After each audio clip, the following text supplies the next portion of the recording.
2 months ago, housing was stabilizing for the first time in 3 years. New home sales were recovering, building permits had bounced off the cycle bottom, and homebuilder sentiment was beginning to steady. The most interest rate sensitive part of the economy was finally getting some relief. Then the Iran war reignited inflation concerns. Mortgage rates moved back to the mid 6% range, and the stabilization that was emerging in the leading housing indicators is now at serious risk of reversing. In this video, we'll walk through the sequence of the housing cycle, where it stands today, how the surge in interest rates disrupted what was an emerging recovery in residential construction, and why housing is now the most critical area of the economy to watch. Housing follows a repeatable sequence. Every cycle follows the same pattern. New home sales peak first, and building permits follow. The number of housing units under construction moves after building permits, and residential construction employment normally tracks construction activity. Home prices are the last domino, often moving 18 to 36 months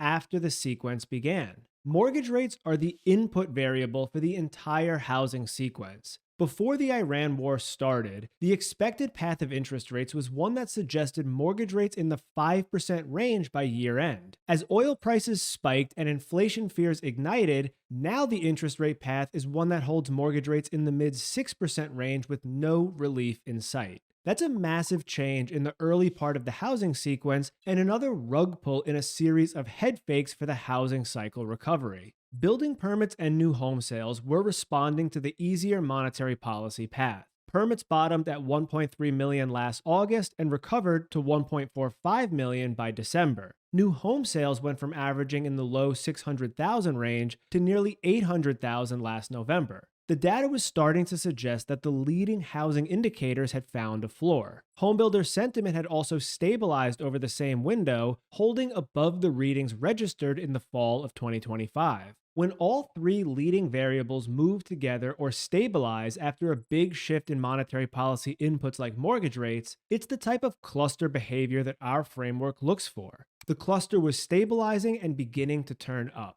While the leading layer was showing tentative signs of recovery, the cyclical layer of the sequence never participated. The number of housing units under construction continued to decline through the entire stabilization period. Now, this is normal because there is a lag between the most leading housing variables and the actual construction activity. Given the stabilization that we started to see, there was optimism that a bottoming of housing construction was coming soon. The problem with this disrupted stabilization is that the cyclical variables never stop declining. So if the leading variables turn lower again due to higher interest rates and inflation fears, the downturn in actual construction activity will not let up. This comes at a bad time for home builders because their inventory situation is much less healthy. It's not just the level of inventory that matters for builders, it's the level of completed inventory that has the biggest impact on profit margins. The share of new homes for sale that are completed sits above 25% and is closer to 30%. In 2022, when month supply last spiked above 10, only 8% of that inventory was completed. Today, that inventory situation is worse despite a lower month supply. This difference is the entire ballgame for builder profit margins. In 2022, builders could slow starts and permits and let the pipeline drain. The homes were not yet built, so there was nothing to discount. Today, a much larger share of inventory consists of finished or completed homes, which have higher carrying costs with no revenue. Builders therefore have more pressure to move that inventory, which means incentives, discounts, and ultimately more margin compression. The cyclical economy is where the recession really occurs, not because construction and manufacturing are large shares of GDP, but because their amplitude is so large that they account for the majority of job losses in every modern recession, even though they account for a minority share of total payrolls.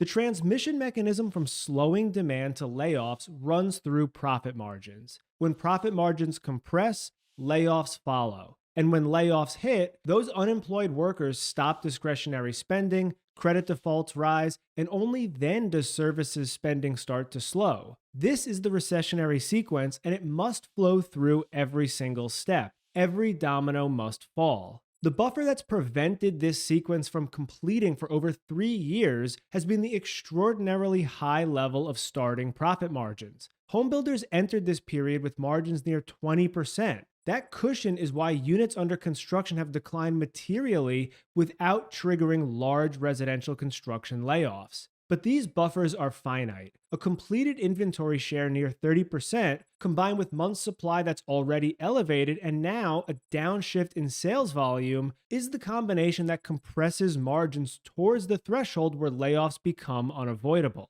Despite a slowdown in this part of the economy for 3 years, the housing sequence has not completed. There have not been large residential construction layoffs. If there are no layoffs in housing and manufacturing, then there can't be a recession. But the important framework condition, namely profit margins, that have prevented this cycle's completion are now under their most serious pressure since the cycle began. This is a huge shift because the housing cycle was starting to stabilize, which would have removed the only vulnerability in the economy today. The AI and technology capex cycle is keeping many sectors strong, including parts of manufacturing. Housing was the one leg that could cause the economy to fold, and it was showing signs of stabilization. This spike in interest rates due to the Iran war and increase in oil prices puts housing back in a vulnerable position, and it is absolutely the most critical area of the economy to watch. Since housing is the most important area of the economy to watch going forward, we put together a free residential construction cycle guide that maps the full 5-step sequence in order.